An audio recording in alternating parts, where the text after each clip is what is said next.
Yo, what is going on, guys? Today we'll be talking about the diamond in the rough that the Cleveland Cavaliers have found, Dean Wade. And I was going to make a Dwayne Wade joke, but it's really not funny. They're not cousins. Okay, let's continue. This man is a 6'9", 6'10", depending on what source, 228-pound man out of Wichita, Kansas. He played for Kansas State and actually played for Kansas State's football team for a brief moment. But yeah, he was a guy who played at St. John High School in St. John, Kansas, and he went on to become the Big 12 all newcomer team, and it was cool. He was a guy who averaged 16.2 points and 6.2 rebounds per game as a junior, and then 12.9 points per game and 6.2 rebounds per game as a senior, and was first team all Big 12. But his senior season was cut short with a foot injury. He ended up going undrafted in 2019 and signed a two-way contract with the Cleveland Cavaliers. He made his NBA debut in November, and he recorded 3 points, 2 rebounds, and a steal in 3 games. He was called up to the G League again from the G League in January 3rd, 2020. But then on June 30th, 2020, his contract was converted to a standard multi-year. And this is where things get interesting. Dean Wade, if you guys aren't a Cleveland Cavaliers fan, has really impressed. With the injuries of Larry Nance and Kevin Love, I have them bouncing in and out of the starting just rotation.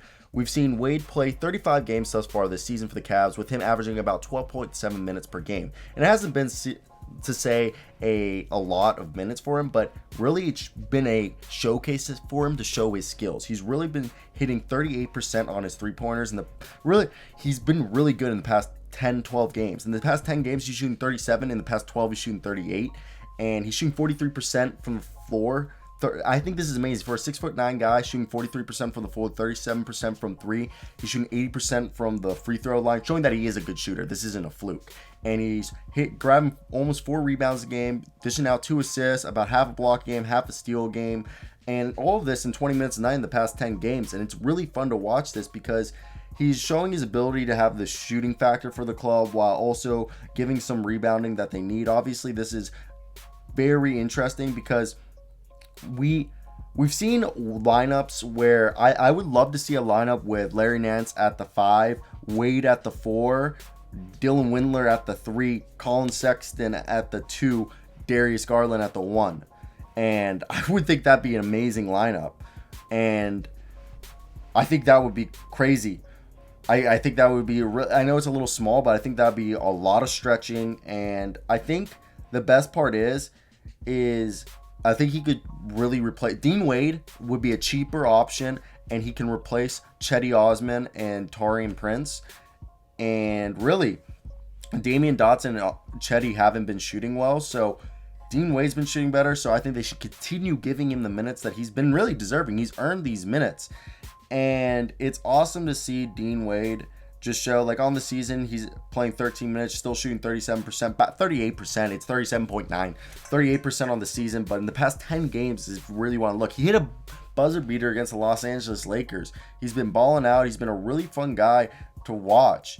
And he's this diamond in the rough that I think could develop into basically a poor man's version of Kevin Love, which is, I still think, a really good, like, starter, like a decent starter for a team. He's a great role player. He's a guy who's going to develop into a great role player for the Cleveland Cavaliers. So now let's just break down how this depth chart will look like with, obviously the Cleveland Cavaliers. So it'd be Darius Garland, Colin Sexton. You could do Isaac Okoro, Dean Wade, and Larry Nance right there when everyone's healthy. But you do have to put in Isaiah Hardenstein, just got signed, or just got traded, not signed. And they might like him. I feel so bad. I have a Matthew Dellavedova jersey. I'm a huge Matthew Dellavedova fan. Got it when they won the championship with the one for all or whatever. So sad. I hope he comes back. But I really like the idea of Darius Garland, Colin Sexton, Isaac Okoro. I know that's going to screw up the shooting a little bit. That's why I was thinking Dylan Windler. That'd be interesting when he comes back. But Isaac Okoro for the time being. Then you got... this isn't a starting lineup. I just want to see this lineup. This is not a starting lineup. Darius Garland, Colin Sexton, Isaac Okoro, or Dylan Windler. Then you got Dean Wade and Larry Nance. Or you could also do as a lineup Jared Allen, Dean Wade, Isaac Okoro, Colin Sexton, Darius Garland, or have him come off the bench with Larry Nance starting. But I just think they would want Dean Wade to stretch the floor and have Kevin Love off the bench. That's just my thought. I really like this guy. I don't know about you guys. He's been really fun to watch. But that's it, guys. I hope you guys did enjoy this video. Let me hear your comments down below about him.